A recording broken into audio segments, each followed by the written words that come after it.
Good evening, boys and girls. Tonight, I'm going to read to you one of my most favorite books, A Visitor for Bear by Becker. Are you sitting comfortably?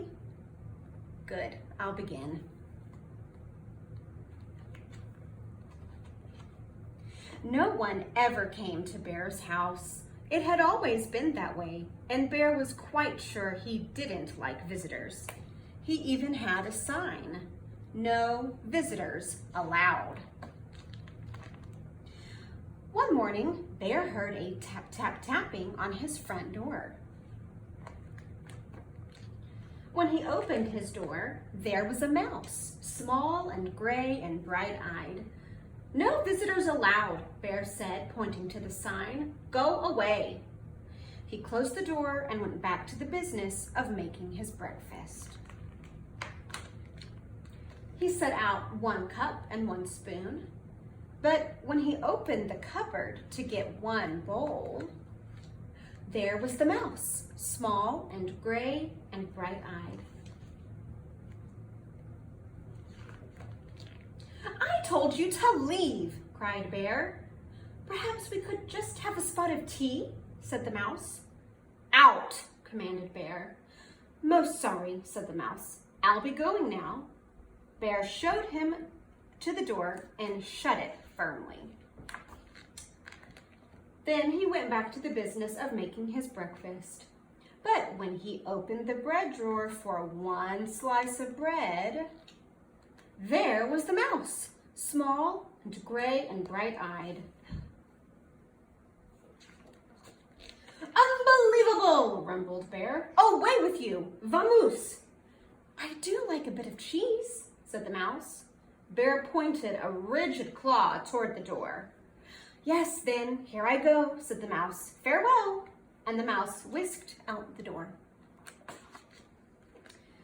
This time, Bear shut the door very firmly and locked it tight. He locked the windows, too, for good measure. Then, once again, he went back to the business of making his breakfast. But when he opened the fridge to get 1 egg, there was the mouse, small and gray and bright-eyed, of course. Be gone, roared Bear. A crackling fire? Ventured the mouse. This is impossible, intolerable, insufferable, cried Bear, shaking with anger and disbelief. Terribly sorry, murmured the mouse. Now you see me, now you don't. I am gone. And the mouse looked very sorry indeed while he waited for Bear to unbolt the door and let him out again.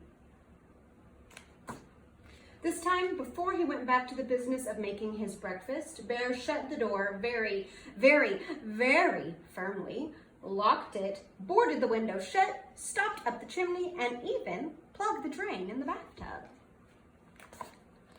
Carefully, Bear set about the business of making his breakfast. He opened the cupboard. No mouse. He opened the bread drawer. Nothing. Whew. He opened the fridge. Mouse-free. Yes, indeed. He lifted the lid to the tea kettle. There was the mouse, small and gray and, well, you know the rest. Bear fell to the floor and wept. I give up, he blubbered. You win. I am undone. So sorry, said the mouse, but perhaps if I could have just a bit of cheese and a cup of tea, and do you think we could unstopper the chimney and have a nice fire? Bear blew his nose with a loud honk. But then you must go. No visitors allowed. You have my word, said the mouse.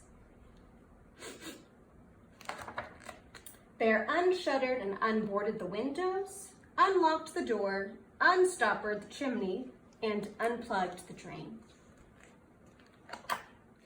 He brought out 2 plates of cheese and 2 teacups, and he made a crackling fire in the fireplace for 2 sets of toes. The mouse warmed his feet and nibbled and sipped, and Bear did too. They sat for a long while. The clock in Bear's house ticked loudly. Bear cleared his throat. The mouse looked most attentive. No one had ever been most attentive to Bear. "The fire is nice," Bear announced. "Lovely," said the mouse. No one had ever said Bear's fires were lovely. "I can do a headstand," said Bear. "Very impressive," exclaimed the mouse. Bear told a joke. The mouse laughed heartily.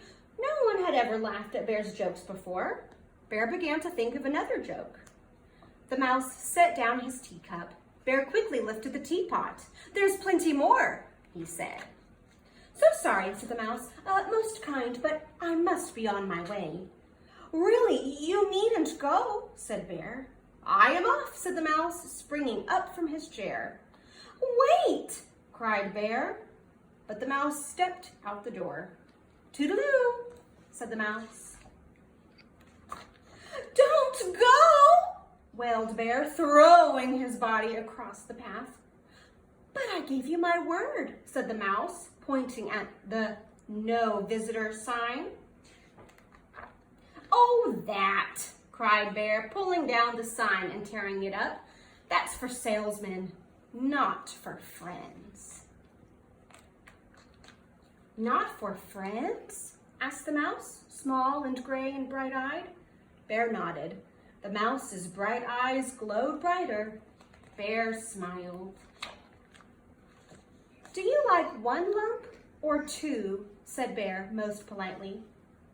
"I like two," said the mouse, and Bear agreed. That's the end of this story. Good night.